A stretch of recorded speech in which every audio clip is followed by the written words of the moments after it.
अब बताओ कि दारू पी लेता हूँ 6 बजे, दारू पिए बजे मैं तो जब पीता था तो शेर जब एमपी का चुनाव लड़ रहा जब भी रोड के पीछे पी। और जिस दिन कोई ऐसी बात आएगी तो मैं बलजीत से मांग लूंगा। मैंने 50 लाख उससे ले लिए ना खुद से शर्त लगा के। हमारे पूर्व विधायक बलजीत जी और ठेकेदार साहब जो भी यहाँ के थे और यहाँ के कुछ अधिकारी गण जिन्होंने जेजीएम में मिलकर के भ्रष्टाचार किया था, वो 20 गांव का केस ईडी के हाथ में वो कोर्ट में है। इसके लिए भी हमने बात की है। कोर्ट तो पता नहीं अपना फैसला कब देगा, क्योंकि कोर्ट तो अपना फैसला, पर जो लोग साहूकारी की बात करते हैं ना, एक गांव में चले जाओ जहां भी बलजीत के टाइम में जेजीएम के काम हुए थे, इससे ज्यादा तो भ्रष्टाचार के प्रमाण नहीं होता। किसी को गाली देने से ही आदमी पाक साफ नहीं होता है कि मुझे गाली दे ली इससे पाक साफ हो गया। ये गारंटी थी जो नाली पाइप डलेगा उसका तुरंत प्रभाव से मरम्मत होगी। एक भी गांव में उसकी मरम्मत नहीं हुई। करोड़ों रुपए बचे। इसका भी सीमेंट रोड़ी लगनी थी, कुछ छोटी मोटी चीजें, पूरा कंक्रीट डलना था। कहीं नकली मोटर, कहीं नकली तार, कहीं नकली पाइप। तो उन गांवों के अंदर परेशानी है। बाकी जिन गांवों में थी उनके अंदर सारा सामान पहुंच रहा है। और आचार संहिता के बाद में हमने और ट्यूबवेल मंजूर करा लिए हैं। आचार संहिता कार्ड नहीं लगता है। इन गांवों में भी जिनमें विधायक, अधिकारी और ठेकेदार ने मिलकर जो भ्रष्टाचार किया था, उसमें लोगों का क्या गुनाह है? लोगों का गुनाह तो है नहीं। इतना बड़ा भ्रष्टाचार तो मैंने देखा नहीं। पंचायतों ने भी हजार रुपए की रसीद काट दी फर्जीवाड़े में। कोई कानून में ही नहीं था। उनके पास है, वो जाके दिखाते हैं कि साहब हमारा क्या दोष, हमने तो करेक्शन लिया, जबकि ऐसा था नहीं। तो उनके लिए भी हमने अतिरिक्त व्यवस्था ये कराई है। गवर्नमेंट से बात की है, मुख्यमंत्री से बात की है, पीस मिनिस्टर मैंने खुद ने बात की है और कल सेक्रेटरी से बात की कि तुरंत प्रभाव से जैसी आचार संहिता हट जाए उन गांवों को अपनी तरफ से अलग बोरिंग करा देते हैं। ये तो केस का पता नहीं अब कब तक चलेगा, वकील कब तक खींचेगा, तो इसकी भी व्यवस्था हो जाएगी।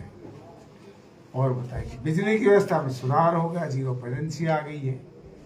अब जो हमारी बिजली कटौती 2-3 घंटा होती है, परेशानी है, लेकिन ये हमारे जो जीएसएस चल रहे हैं जितने भी, इन पे भी गवर्नमेंट ने इतना, बिजली विभाग ने इतनी कमर कस रखी है कि सारे कूलर जितने भी थे सारे किराए पे ले, उनको ठंडा रहे, लोगों को बिजली। पर हमारा दूसरा जल्दी वो चालू कर रहे हैं। और सीएम साहब ने कहा है कि 10 दिन के अंदर अंदर एक के बाद में इतना सुधार कर देंगे कि रात दिन एक कर दिया। कल सीएम ने स्पेशली सेक्रेटरी को आदेश दिया था, खुद जाओ मौके पर। कौन सेक्रेटरी आओ गाँव में, तो आदेश दिया है। सेक्रेटरी ने मुझसे बात की क्योंकि कानूनन में मीटिंग अटेंड नहीं कर सकता था आचार संहिता की वजह से, और टेलीफोनिक तो बात कर ही सकते थे।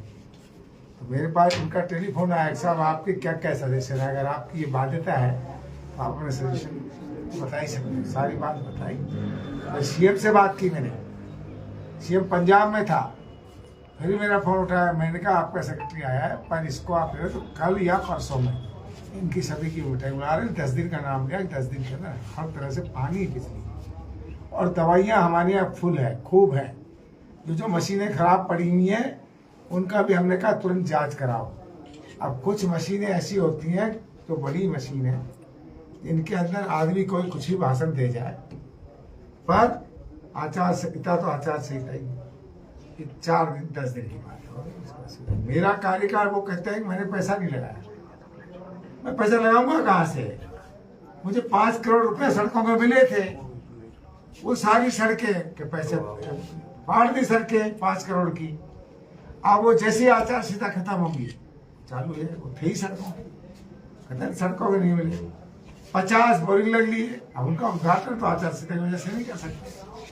और मेरा खुद का बजट का मैं स्वीकार करता हूं, मैं उसकी तरह अनपढ़ तो हूं नहीं। मैं स्वीकार कर रहा हूं कि हाँ, मैंने, मेरा जो एमएलए बजट होता है वो 1 रुपया इसलिए नहीं लगा पाया, मैं पाया ही नहीं। पहले केंद्र सरकार का बजट पास होगा, फिर राजस्थान सरकार का बजट पास होगा, फिर हमारे मध्य में आए। अभी तक जो राजस्थान सरकार के 5 किलोमीटर के 5 करोड़ रुपए दिए थे, तो हाथ के हाथ फटाफट जाके उस सर के गाँव वालों को बता दी तुम्हारी सड़क मंजूर कर दी है, उसके बाद ऐसे हो जाएगा। तो केवल मैं एक निवेदन करता हूँ, आपके ही माध्यम से कर सकता हूँ, वैसे तो हमारी बोलचाल है नहीं बलजीत से, कि यार गाड़ी देना 4.5 साल तक ठंड लगा, कब तक गाड़ी देना, और उसके बाद ये पता नहीं कि परसीमन में इस सीट का किस तरह का हिसाब बैठे, महिला आवे पुरुष आवे, कौन सा टुकड़ो कहाँ कर जाए, तो इसलिए अब उसके भाग्य में तो तरफना रह गया। तो मैंने छुट्टी कर दी। मैं तो जब पैदा हुआ तो मुझे तो उस संस्कार की घुटी मिली थी कि जिसमें सबकी इज्जत करो। बलजीत जी के यहाँ गलती हो गई, उसको घुटी मिली कि तेरा काम है सुबह शाम तक गाली देना। अब बताओ कि दारू पी लेता हूँ 6 बजे, दारू पिए बजे, मैं तो जब पीता था तो शेर जब एमपी का चुनाव लड़ रहा जब भी रोड के पीछे पी, जनता के पीछे पी। अब मैं नहीं पीता हूँ, अभी तो मुझे 4 महीना मार रहा था। अब मरने वाला आदमी अपनी जिंदगी की सोचेगा दारू पिएगा? खुद ही सोचना चाहिए। मेरे कैंसर हुआ, 1 बार नहीं हुआ, 2 बार हुआ, मैं किसी छुपाया नहीं, बीमारी तो भगवान के हाथ में है।